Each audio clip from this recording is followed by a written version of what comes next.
नमस्कार दोस्तों, आप सभी का स्वागत है एक बार फिर से हमारे चैनल प्राचीन ज्ञान उपाय में। दोस्तों, हम आपके लिए एक खास वीडियो लाए हैं जहां हम बात करेंगे सावन महीने के एक महत्वपूर्ण अंग हरी चूड़ियों के बारे में।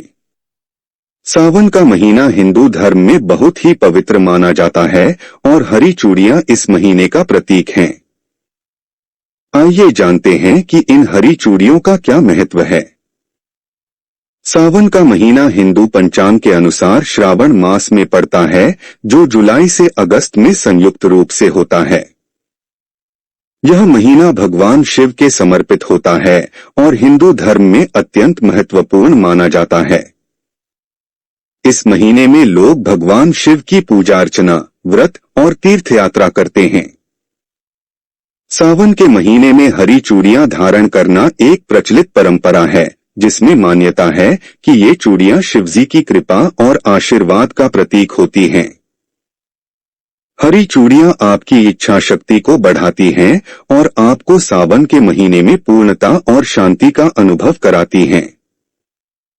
इन चूड़ियों की हरी रंग प्राकृतिकता और उमंग को दर्शाती है और धारण करने वाले व्यक्ति को शिव भक्ति में संलग्न होने का अनुभव कराती हैं।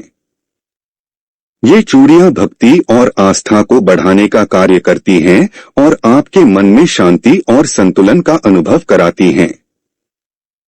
हरी चूड़ियां धारण करने के अलावा ये भी मान्यता है कि सावन महीने में इन चूड़ियों को अन्य शुभ सामग्री के साथ संयुक्त रूप से पहनने से उनके लाभ में वृद्धि होती है। हरी चूड़ियां धारण करने से शारीरिक और मानसिक रूप से स्वास्थ्य और शक्ति में सुधार होता है। इसके अलावा ये चूड़ियां आपको संयम और सुरक्षा की भावना प्रदान करती हैं और आपको शिवजी की कृपा और संरक्षण का अनुभव कराती हैं।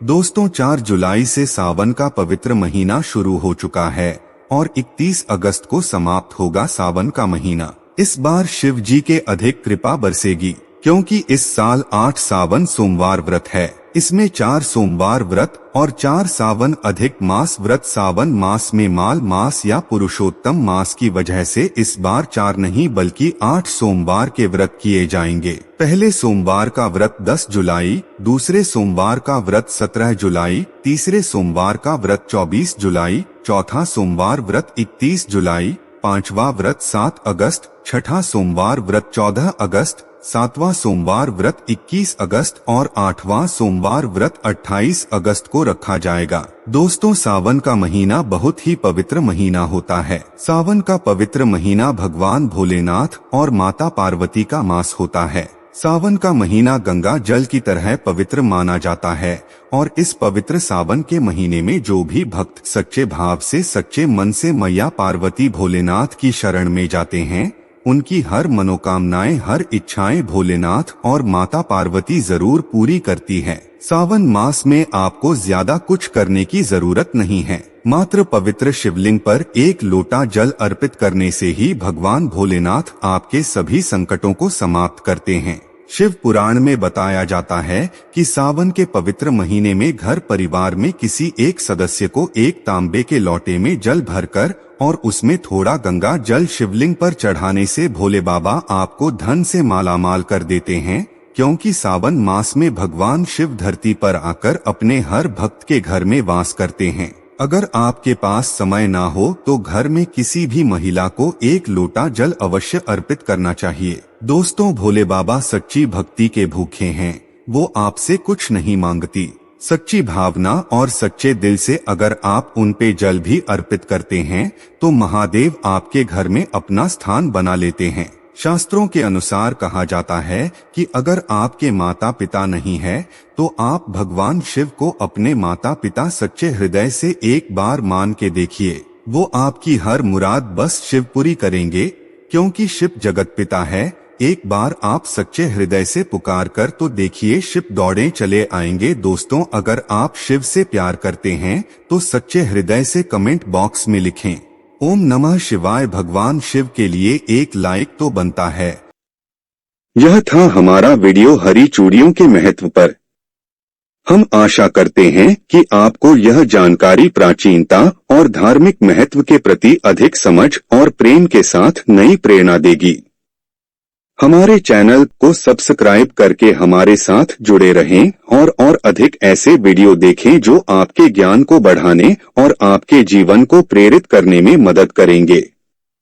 धन्यवाद और जय शिव शंकर। यदि आपके पास किसी वीडियो के लिए और कोई विचार या प्रश्न है तो कृपया हमें टिप्पणी के माध्यम से बताएं।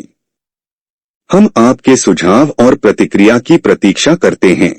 दोस्त, आप वीडियो के अंत तक आ ही गए हैं तो आपसे रिक्वेस्ट है, चैनल पर पहली बार आए हैं तो चैनल को सब्सक्राइब करके बेल आइकन को ऑन कर ले और वीडियो पसंद आया हो तो अपने दोस्तों को शेयर कर दे ताकि उनको भी फायदा हो सके। धन्यवाद। यदि आप गलती से भी इस फल को खा लेते हैं तो जीवन भर भगवान शिव के क्रोध का सामना आपको करना पड़ सकता है।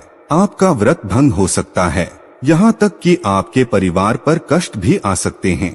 कम से कम सोमवार के व्रत में तो ऐसे पाप कतई ना करें। दोस्तों, नंबर 1, शास्त्रों में ऐसा कहा गया है कि व्रतधारी को उधार मांगकर फल इत्यादि नहीं खाने चाहिए। इससे इसे पाप लग जाता है और व्रत भी अधूरा रह जाता है। सोमवार का व्रत हो या फिर कोई भी व्रत क्यों ना हो, पड़ोसियों से मांग करके भी व्रत इत्यादि में फल वगैरह नहीं खाने चाहिए। व्रत में उधार मांगकर खाने से व्यक्ति का व्रत झूठा हो जाता है।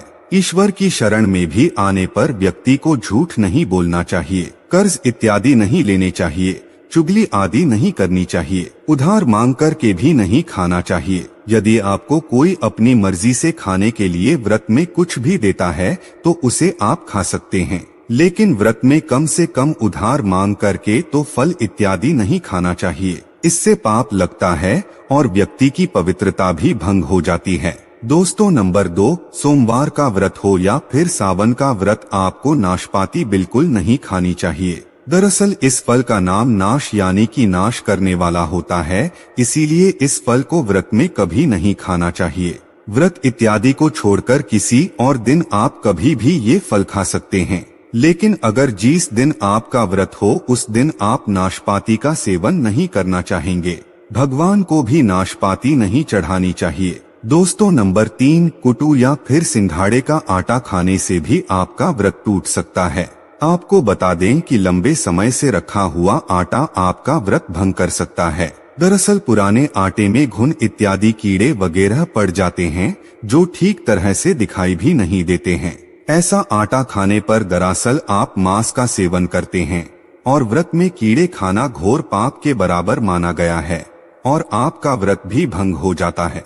व्रत में ताजी आटा खाना चाहिए। लंबे समय से रखे हुए आटे में कीड़े वगैरह पड़ जाते हैं, ऐसा कभी भी ना करें। व्रत हमेशा शुद्धता में ही रखना चाहेंगे। दोस्तों, सावन के इस पवित्र महीने में यदि जिस भी व्यक्ति को ये 5 संकेत मिल जाएं, तो उसे ये पता चलता है कि महादेव आपकी भक्ति से बहुत प्रसन्न हैं और आपको धनी होने से कोई भी नहीं रोक सकता है। तो चलिए दोस्तों जानते हैं। दोस्तों, नंबर 1, बैल का दरवाजे पर आना। नंदी महाराज भगवान भोलेनाथ के वाहन हैं। नंदी को भगवान शिव का द्वारपाल भी कहा गया है। नंदी महाराज को बुद्धि और ज्ञान का प्रतीक भी माना गया है। शिव के मंदिर के बाहर हमेशा नंदी महाराज विराजित रहते हैं, लेकिन अगर सावन के इस पवित्र महीने में अचानक से नंदी महाराज आपके दरवाजे पर आ जाएं और घर की चौखट को सींग मारने लग जाएं, तब आपको समझ जाना चाहिए कि भगवान शिव आपके घर में अब आने वाले हैं, जो कि यह एक उनके आने का विशेष संकेत है। भगवान शिव आपकी भक्ति से बहुत प्रसन्न हैं। वह आपके घर में खुशियां आने वाली है। आपको धनी होने से कोई नहीं रोक सकता। दोस्त, आप वीडियो के अंत तक आ ही गए हैं तो आपसे रिक्वेस्ट है, चैनल पर पहली बार आए हैं तो चैनल को सब्सक्राइब करके बेल आइकन को ऑन कर ले और वीडियो पसंद आया हो तो अपने दोस्तों को शेयर कर दे ताकि उनको भी फायदा हो सके। धन्यवाद।